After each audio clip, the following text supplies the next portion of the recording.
Amis rôlistes, bonjour. Alors aujourd'hui, je voulais vous parler d'un jeu qui est déjà sorti en fait il y a 3 ans en fait, chez Free League, qui s'appelle Vaesen. Vous en avez certainement entendu parler. Pourquoi? Parce une version française doit sortir incessamment sous peu. Donc normalement, quand vous verrez cette vidéo, j'espère qu'elle sera sortie. Donc normalement, elle doit sortir à la fin octobre, théoriquement. Et donc en fait, je vous présente aussi aujourd'hui ce jeu. Je l'avais jamais fait jusqu'à présent euh, à cause, enfin, ou grâce à cette sortie française. Alors VSN ou VSN, ça se prononce plutôt comme ça. Est un jeu de chez Free League, dont le titre veut dire créature. Hein. Donc là, je vais vous présenter la VO, je n'ai pas la VF, mais nul doute que AAP devrait nous sortir quelque chose d'une qualité identique. Alors pour commencer, comme d'habitude, je vais vous parler un peu de la forme en fait du bouquin.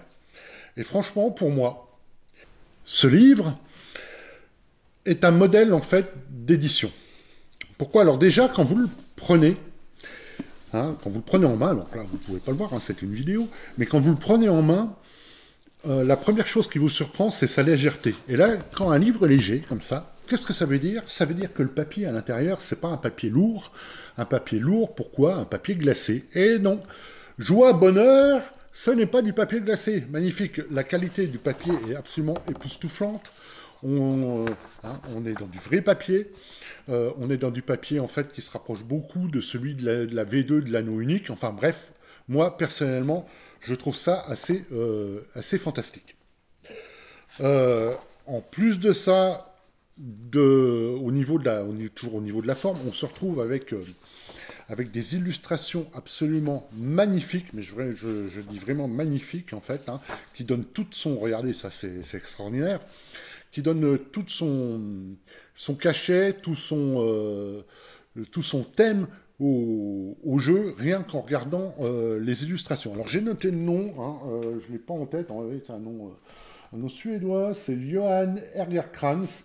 On peut trouver, je dois écorcher son nom, mon pauvre.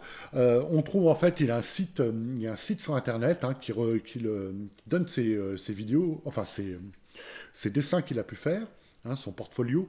Alors, il a fait pas mal de trucs pour Free League et VSN, et franchement, les dessins sont assez fantastiques.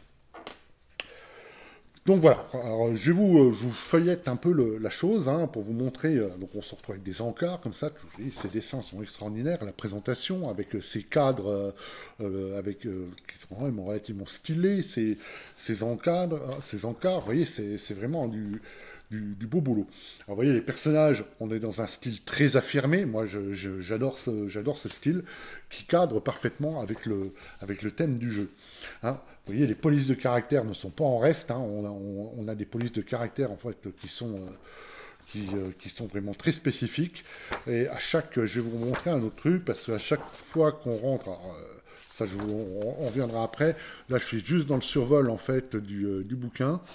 Et donc, vous voyez, par exemple, là, vous avez en en-tête de chapitre, vous avez toute une description. Vous voyez cette police écriture du délié vraiment très chouette.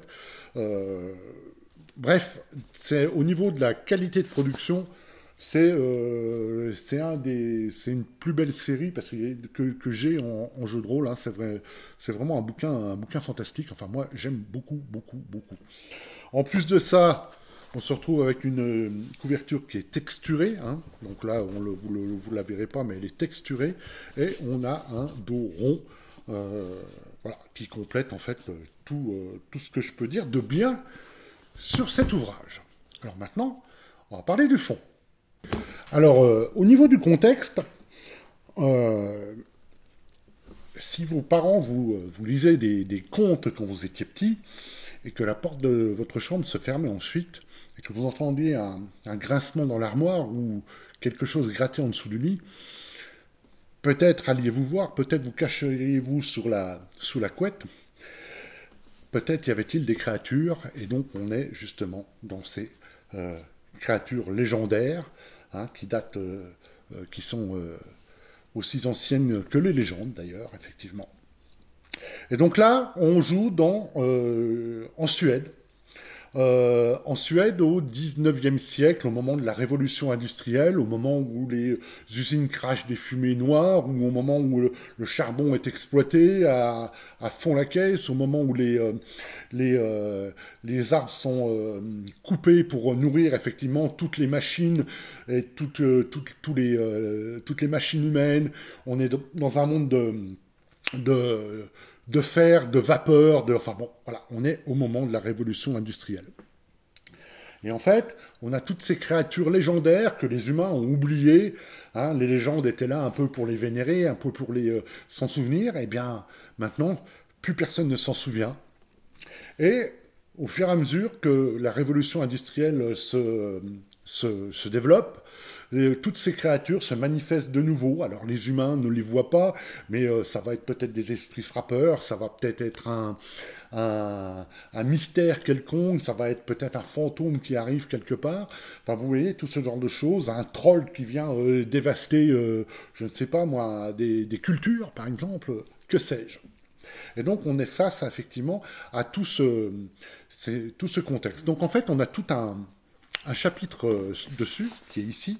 Donc vous voyez, vous avez une carte en fait. Alors c'est le mythique Nord, hein, parce qu'on n'a pas que la Suède. Hein. Pourquoi je disais la Suède? Parce qu'en fait, le lieu de départ, c'est une ville qui s'appelle Uppsala, qui est en Suède, c'est tout. Donc on a tout le Nord mythique. Bon, on a une superbe carte, bien qu'un peu petite. J'aurais bien aimé qu'elle soit en plus grand quelque part. J'aime beaucoup les cartes, moi, et ça m'embête toujours quand les cartes sont trop petites. Et là, elle est trop petite. Bon, on vous explique un peu effectivement tout le Nord mythique, hein, parce qu'effectivement on joue dans un monde légendaire aussi, hein, où les légendes sont là. On va vous présenter tout ça, on va vous présenter quelques autres cités en fait de l'Europe du Nord, on va vous présenter la vie en campagne, les légendes qu'on peut y trouver, la technologie. Toujours ces dessins. Alors là, on a des crobards aussi qui sont ces dessins qui sont vraiment très très chouettes. Voilà, encore de superbes illustrations qui mettent pile poil dans le thème. Donc là, on va vous présenter Uppsala, parce que Uppsala, c'est la ville que vous allez commencer. Je vais vous expliquer pourquoi après. Une petite carte de la ville en question. L'asile d'Uppsala, le commissariat de police, la maison des indigents. Voilà, vous avez différents lieux comme ça dans la ville que vous allez fréquenter, qui est expliqué ici. Donc voilà. Et donc, je suis obligé quand même de vous montrer un peu les Vaesen pour vous montrer ce que c'est, ces créatures surnaturelles issues de légendes. Alors, qu'est-ce qu'on a? On a effectivement, ce genre de choses. Vous allez voir, elles sont toutes illustrées par des... voilà. Alors, ça commence ici, donc vous voyez, ces créatures-là. Voilà. Charge Dream. Les fées, fantômes, les géants. Et on ne sait pas du géant comme on peut l'imaginer dans d'autres jeux. Lindworm, je ne sais pas comment Lindworm, je ne sais pas comment le traduire. Il faut que je cherche, là, je ne l'ai pas en tête. Voilà. Vous avez un tas de mermaids, donc les sirènes. Vous voyez, les sirènes, on n'est pas trop dans la sirène telle qu'on peut l'imaginer. Voilà. Vous avez un tas de... Bon, je ne vais pas tous les faire. Mais, voilà. Donc on est... pour avoir des leprechauns, tout ce que je vous voulez. Donc en fait, vous avez tout un bestiaire, mais on y reviendra en fait plus tard. Donc voilà en gros le contexte de Vaesen. Ça c'est où vos personnages vont évoluer. Alors, que jouons-nous dans ce jeu? En fait, on joue des personnages qui viennent à peu près de toutes les strates de la société de l'époque. Hein. Donc là, on a un certain nombre d'archétypes, vous voyez. Donc, ça, c'est les professeurs, ça va être voilà, le docteur, toujours avec ses illustrations qui sont vraiment, vraiment fabuleuses. Un chasseur, des occultistes, un prêtre, des officiers. Vous voyez, vraiment, on a à peu près de tout. Un détective privé, un majordome, un serviteur, un écrivain, un vagabond. Voilà. Donc, vous avez différents archétypes comme ça, etc. Alors, j'entends dire, mais comment on va pouvoir mélanger tout ça? Hein, tous ces personnages, alors qu'ils viennent de de niveaux différents dans la société, hein, une société quand même qui est relativement fragmentée, hein, au 19e siècle. Et bien en fait, pourquoi? Parce que tous vos personnages ont don de ce qu'on appelle la vue. La vue, c'est une seconde vue, en fait, qui vous permettent de voir un VSN, même si celui-ci a décidé de se cacher aux yeux des humains. Donc la plupart des humains ne le verront pas s'ils décident que le VSN décide de ne pas se, comment dire, de ne pas se montrer, de devenir invisible. Les restes des humains ne le verront pas, mais vous le verrez. Et en fait, c'est cette seconde vue qui va en fait lier les différents personnages ensemble. Alors, pourquoi? Parce qu'en fait, pour une raison X ou Y, une raison que vous aurez à définir pour votre personnage, vous traquez un peu ces créatures, ou recherchez des choses, je ne sais pas, ce sera à vous de développer votre background dans ce sens-là. Et avant la première partie, vous avez tous rencontré en fait une femme, une espèce de vieille folle que vous avez pris au premier abord pour une vieille folle, mais en fait non, qui vous a expliqué l'existence d'une ancienne société, qui s'appelle la Société d'ailleurs, tout simplement, qui justement est là pour enquêter sur les mystères liés à ces créatures légendaires. Elle vous aura donné les clés d'un vieux château au centre d'Uppsala, château quasiment abandonné, et ce château-là regorge d'objets fantastiques, d'écrits sur ces créatures, enfin, vous voyez un peu le genre. Et comme dans beaucoup de jeux en fait de Free League, ce château va devenir votre base et que vous allez pouvoir développer en cours de campagne. Hein. Vous allez pouvoir, un tas de trucs. Je pourrais vous montrer. Oui, je l'ai pas exactement, donc je vais encore me paumer là-dessus, c'est à peu près sûr. Voilà, le quartier général. Voilà, vous allez pouvoir par exemple construire une armurerie, une maison pour les papillons, un bassin pour les carpes, un atelier, un couloir d'armes, vous voyez, avec des armes sur les murs, enfin ce genre de choses. Vous allez pouvoir énormément développer le château et également son personnel, parce que pour construire des choses, pour s'occuper d'un jardin, par exemple, il faut un jardinier. Donc là, vous pouvez effectivement recruter un jardinier, etc., etc. Donc en fait, ce fameux château, alors je sais plus, il a un nom, est-ce que je l'ai noté Non, je ne l'ai pas noté. Enfin bref, il a un nom, il est au centre d'Uppsala, et c'est la fameuse ville dont je vous parlais tout à l'heure. Voilà. En fait, il faut savoir que vous allez jouer, effectivement, c'est un jeu d'enquête. Pas un jeu d'enquête, c'est un jeu à mission. Et d'enquête aussi.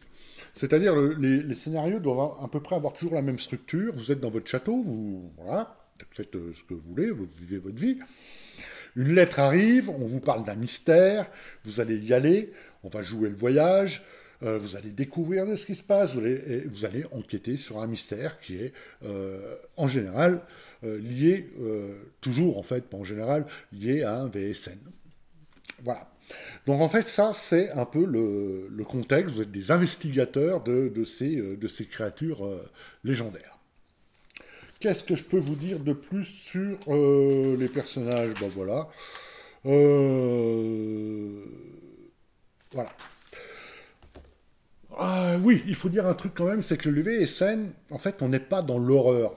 En fait, le titre, mais j'en reviendrai dans ma conclusion, le titre est un peu trompeur. Pourquoi? Parce que les VSN ne sont pas forcément des créatures maléfiques, hein. C'est pas vraiment manichéen.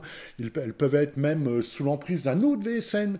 Elles peuvent être là à cause des humains qui font quelque chose qui les a dérangés. Vous voyez, ce genre de choses, ce n'est pas des créatures monstrueuses, on n'est pas dans du Lovecraft, hein. On est vraiment c'est beaucoup plus subtil que ça au niveau de ce fantastique, on va dire. Voilà, grosso modo, ce que vous allez jouer. Alors maintenant, je vais vous parler un petit peu du système. Alors, pour ceux qui connaissent Free League, en fait, le système employé ici, c'est le système fétiche, en fait, de Free League, qui est le Year Zero Engine. Tout simplement. Avec quelques petites variations, mais très légères, en fait. C'est vraiment la base du Year Zero Engine. Donc, en fait, vous allez avoir, comme dans des caractéristiques, des caractéristiques physiques, des talents. Ça va vous donner, la somme des deux va vous donner un nombre de D6 à faire. Chaque 6 obtenu, grosso modo, vous donne un succès. En général, un succès suffit pour résoudre l'action. Vous pouvez relancer les dés. Alors, contrairement aux autres jeux, dès que vous relancez le dé, vous prenez en fait une... dans les autres jeux, c'est une blessure. Ici, ça s'appelle une condition. Je vais vous les reprendre, vous leur montrer sur la feuille de personnage qui est ici. Alors, vous avez les conditions physiques et les conditions mentales. Donc ça, on reconnaît le système ici. Donc, dès que vous relancez les dés, vous prenez une condition qui va d'épuisé jusqu'à broken, ou d'en colère jusqu'à broken. Voilà. Chaque condition va vous donner un bonus ou un malus, enfin surtout un malus en fait, par rapport à effectivement la condition que vous avez atteint. Et comme dans tous les jeux du Year Zero Engine, quand vous êtes broken, en fait vous avez une table, des blessures critiques physiques et des blessures critiques mentales. Bien entendu, il y en a qui sont mortelles. Elles vont donner un effet en sachant que ça c'est un peu quelque chose de spécifique à VSN. C'est-à-dire quand vous tapez dans des blessures critiques mortelles, genre qu'est-ce que vous avez? Vous avez par exemple vous tombez dans le coma, ça va vous donner une vision prophétique. Et vous allez avoir un +3 à l'investigation. Alors bien sûr, elle est mortelle en un des 6 jours, celle-ci. Et donc, en fait, ça va quelque part donner, ce critique, en fait, ce traumatisme va vous donner effectivement un bonus. Va donner un effet que le maître de jeu va pouvoir développer. En sachant qu'il n'y a pas de blessure fatale automatiquement comme dans les autres jeux. Au pire, vous risquez de mourir effectivement en un des 6 rounds, ce qui est quand même pas rigolo, je vous l'accorde. Pareil pour les blessures critiques mentales. Vous avez effectivement tout ça. Donc c'est pareil, quand vous arrivez sur les blessures mortelles, vous avez ce qu'on appelle un insight qui va vous donner un bonus en général. En sachant que les blessures critiques, elles, ne restent en fait... L'effet en lui-même, l'effet de la blessure critique est permanent jusqu'à la fin de la session. À la fin de la session, normalement, si vous avez été soigné, celle-ci disparaîtra. Par contre, vous la maintenez pendant toute la session. Donc en fait, il y a quand même une grosse pénalité de se retrouver broken. Enfin, brisé. Voilà. Qu'est-ce que je peux vous dire là-dessus d'autre vous voyez, par exemple, dans l'Inside, vous avez vision, vous avez une expérience surnaturelle, une vision prophétique ou quelque chose d'intuitif qui vous permet de comprendre un problème. Voilà. Donc ça, effectivement, vision, je ne sais plus où il est là-dedans. Bref, donc ça, c'est un effet de blessure critique, par exemple. Donc les actions, là, on est totalement dans le Year Zero Engine avec les actions lentes, les actions rapides. Les blessures, c'est ce que je vous ai expliqué. Alors, ça va vite, les blessures. Ça peut aller, un combat peut aller très vite. On n'est pas là pour se battre a priori. Alors, le truc qui est bien, c'est que les créatures, alors ça se rapproche un peu de Forbidden Land, mais enfin pas complètement. Un tout petit peu. À la limite, moi, j'aurais préféré avoir des trucs un peu comme Forbidden Land au niveau des capacités spéciales des créatures, mais là, c'est pas le cas. Donc, vous voyez, les VSN, en fait, ont également des conditions, et quand vous allez les blesser, ça va monter, effectivement, dans les conditions, jusqu'à ce qu'elle soit brisée, jusqu'à ce que la créature soit brisée. Là, mais, en fait, vous allez... donc ça va lui donner, vous voyez, par exemple, là, la première condition, en fait, vous allez surtout l'énerver, parce qu'en fait, elle va vous chasser avec le goût du sang, ou alors elle va être sur ses gardes, et puis après, voilà, elle va être être étourdi, etc., etc. Donc vous voyez, les conditions en fait vont vous donner comment la créature réagit, et surtout quand elle arrive à Broken, ça ne veut pas dire que vous en êtes débarrassé du VSN, ça veut dire qu'il se passe quelque chose. Là par exemple pour le werewolf, bah, qu'est-ce qui se passe? Bah, le loup-garou, il va retraiter pendant 1 des 6 minutes. Il y en a des autres qui vont complètement disparaître.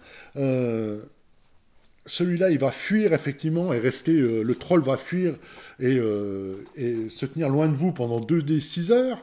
Voilà. Donc là, vous n'allez pas à vous en débarrasser comme ça. Et à chaque VSN est lié, en fait, un rituel, un rituel. Ce fameux rituel, en fait, est issu des contes et légendes que vous pouvez apprendre par-ci, par-là, ou dans des livres, qui vont vous dire comment vous débarrasser du VSN. Mais hélas, en fait, tous ces contes et légendes ne sont jamais vraiment très précises. Il manque toujours quelque chose. Et à chaque fois, vous avez un petit secret. Donc ce serait quand même mieux que, quand si vous voulez jouer à VSN, de ne pas lire toute la partie justement des créatures. Et vous avez un petit secret que vous n'êtes pas obligé, vous allez peut-être pas savoir. Et du coup, vous n'allez peut-être pas arriver à vous débarrasser comme ça de la chose. Il va falloir investiguer, il va falloir enquêter sur la manière de bannir, de renvoyer d'où elle vient ce Leprechaun, ce troll, ce fantôme. Voilà un peu qu'est-ce que je peux dire là-dessus. Je ne vais pas rentrer dans le détail du Year Zero Engine. Voilà, je vous ai donné la grosse base en fait. Alors, comme dans tous les autres jeux, l'initiative, c'est une carte à tirer, entre 1 et 10. C'est exactement comme dans tous les autres jeux, et celui qui tire la plus grosse carte commence en premier, ou c'est l'autre, je ne sais plus. Enfin, bref. Voilà. On va continuer. Alors, je ne me suis pas trop étendu sur le système. Déjà, c'est plus un jeu d'ambiance que de système, on va dire. Mais je voulais quand même mettre l'accent, en fait, sur le chapitre le mystère. Alors le mystère, qu'est-ce que c'est? C'est le scénario, grosso modo. C'est le fameux mystère dont on va vous communiquer, que vous allez enquêter dessus. Ouais, c'est un dessin qui est toujours... Ça, c'est vraiment du dessin que j'adore, hein, c'est vraiment magnifique. Et donc, en fait, tout ce chapitre est super bien foutu pour vous aider à créer votre mystère, créer votre scénario. Donc, on va vous expliquer toutes les composantes, en fait, du mystère. Donc, premièrement, vous allez choisir votre VSN. Vous allez lui donner un nom. Vous allez lui donner pourquoi il est en conflit. Hein, on va voir, par exemple, le premier que je vois, par exemple, c'est quelqu'un a pris quelque chose qui appartenait à la créature. Vous allez avoir le... Donc, quand vous allez arriver, il va y avoir déjà, en fait, un... Alors, Misdeed, c'est le... Oh zut, c'est... quand... Oh Putain, je sais plus. Je l'ai plus en tête. Misdeed, ça va être le grief, on va dire. Quand vous arrivez sur place, en fait, il va y avoir déjà un grief en cours entre ce VSN et des humains. Pas forcément que les humains sachent qu'il y a un VSN, mais il va se passer quelque chose, il va y avoir un grief qui est déjà en cours. Il va falloir choisir la localisation, tout ça on vous explique, on vous donne tout ce qu'il faut. Vous donnez une atmosphère, alors c'est parce que c'est très important, effectivement. On est vraiment dans un jeu de mystère, de fées, de choses comme ça, et donc il va falloir donner vraiment cette ambiance à votre partie. Là, on va vous donner comment donner des clous. Putain, c'est pas vrai, j'ai du mal à traduire de l'anglais. Je sais ce que ça veut dire, j'arrive plus à trouver mes mots en français. C'est fou quand même. Les indices. Merci Fred, les indices. Donc en fait, vous allez effectivement comment organiser vos indices. Les indices, ça peut être, on va dire, bah voilà, un indice, il va répondre à certaines questions. Il va répondre à quel type de VSN c'est. Vous avez les indices périphériques. Il va dire quel est le background de cette créature, etc. C'est pas fini. Et là, parce que vous avez le compte à rebours jusqu'à la catastrophe. Pourquoi? Parce qu'en fait, chaque mystère, là, on va dire que l'histoire va se dégrader, va s'envenimer, jusqu'à aller jusqu'à une catastrophe qui pourra tuer vos personnages, pourquoi pas. si effectivement les joueurs n'arrivent pas à démêler effectivement ce mystère suffisamment rapidement et à le résoudre, parce qu'il va se passer des choses pendant ce temps-là. Alors le compte à rebours, ça peut être, je ne sais pas, la température qui baisse, et ça c'est un exemple, hein, les brouillards qui viennent en fait du fond du loch qui remontent par exemple sur le tonnerre qui redouble, ce genre de choses, ça va être effectivement tous des petits trucs qui donnent un peu le compte à rebours et qui doivent donner un sentiment d'urgence aux joueurs, un sentiment oui, d'urgence, et il va falloir faire quelque chose, et vite. Alors, après, donc, on explique la structure du mystère. Il faut toujours un prologue, il faut une invitation, c'est la fameuse lettre qui va être adressée à la société, donc adressée à vos personnages. Vous allez faire des préparations, tout ça il faut le jouer, hein. Il faut faire les préparations à l'expédition, parce qu'en général vous allez peut-être aller dans un coin reculé, vous allez peut-être pas pouvoir trouver tout ce que vous avez besoin sur place.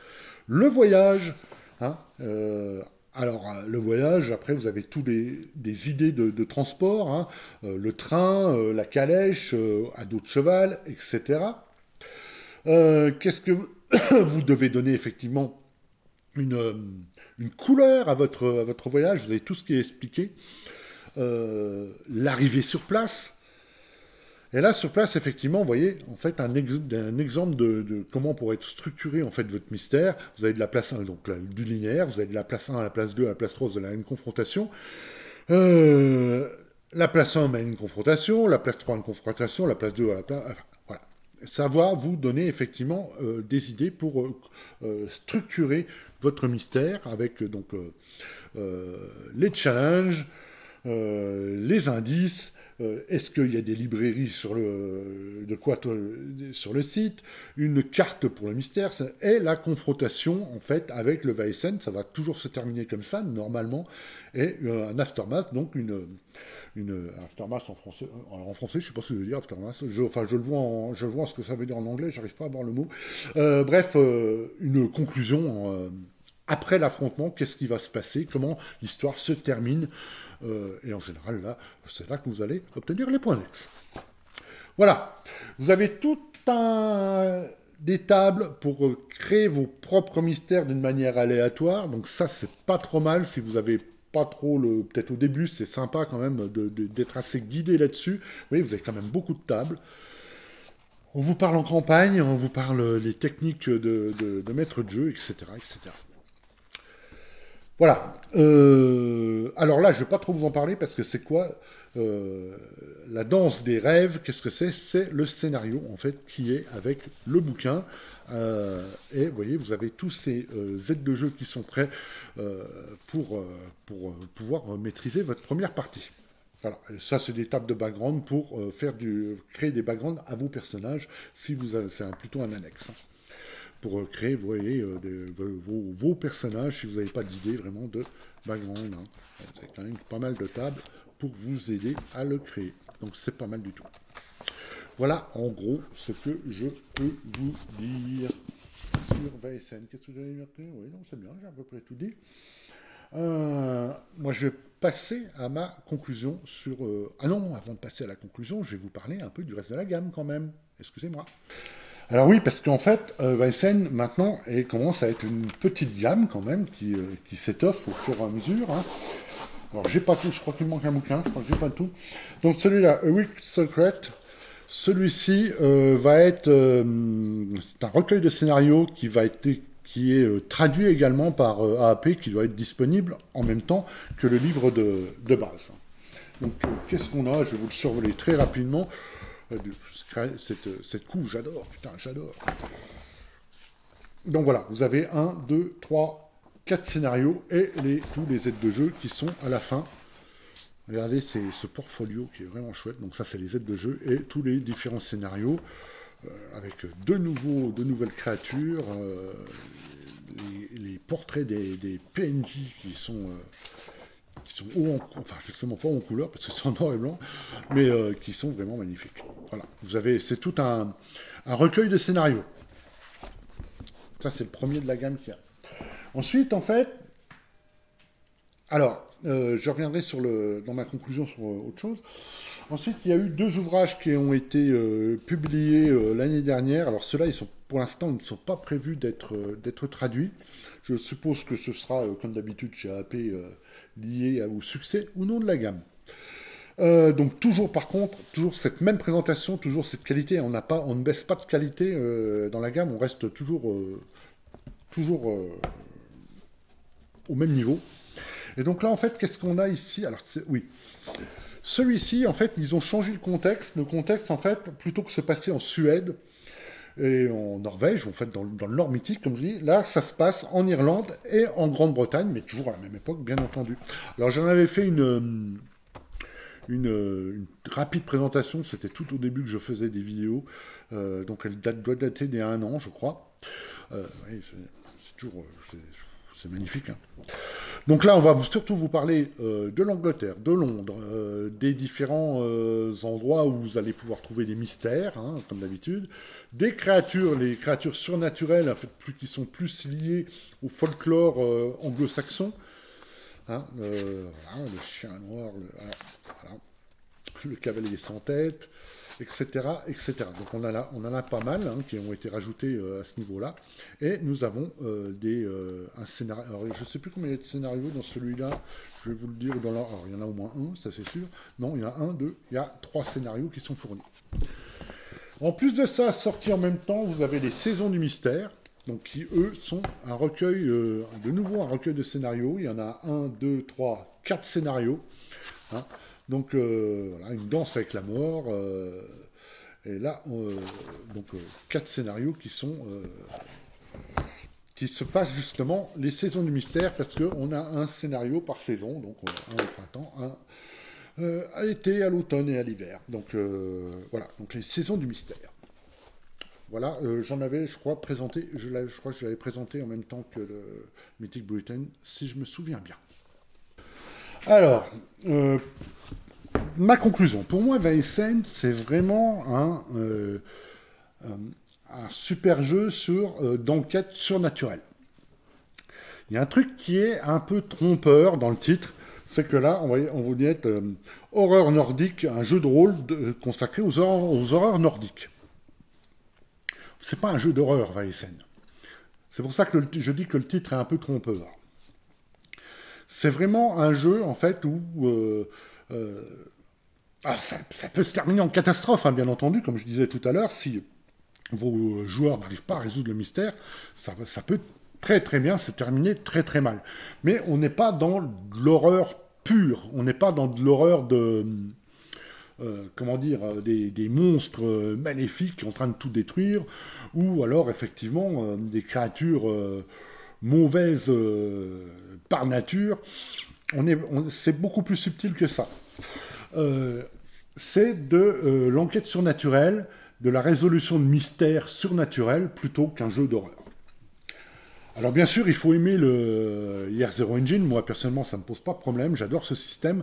Par contre, effectivement, si vous n'aimez pas le Year Zero Engine, le jeu n'est pas pour vous. Hein, il faut être très clair.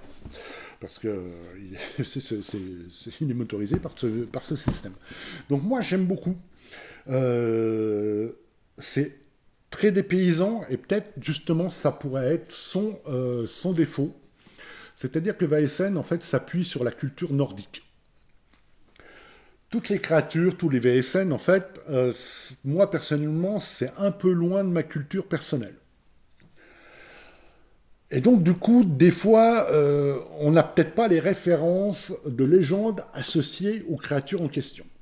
C'est peut-être le point, le petit point qui peut ne pas plaire. Alors, je sais que dans la version française, normalement, il y a l'équivalent du Mythic Britain, par exemple, et ça doit se passer en Alsace. Donc, c'est un supplément spécifique à la version française. Et là, peut-être qu'on va avoir des créatures qui sont plus dans le folklore, plus dans la culture française, quoique j'espère qu'ils n'ont pas trop pris de trucs spécifiques alsaciens, parce que là, on va se retrouver à peu près dans le même problème pour des gens qui ne sont pas du coin. On verra bien. Je ne sais pas, je ne peux pas vous dire. Mais en tout cas, il y a quand même cet effort de fait dans la VF de relocaliser le jeu dans notre culture, dans notre propre culture. Voilà. En tout cas, je vais arrêter cette présentation ici. En tout cas, pour moi, Vaesen, c'est vraiment un jeu dépaysant et surtout une qualité de production fantastique. Fantastique. Jeu dépaysant, on est un peu dans l'enquête surnaturelle, c'est un peu autre chose, et ça change, et c'est pas mal du tout, du tout. Moi, j'aime beaucoup. Voilà, donc est-ce que je le recommande? Oui, moi, je le recommande fortement. Euh, Car effectivement, mais ce n'est pas un jeu d'horreur. Il faut être très clair, ce n'est pas un jeu d'horreur.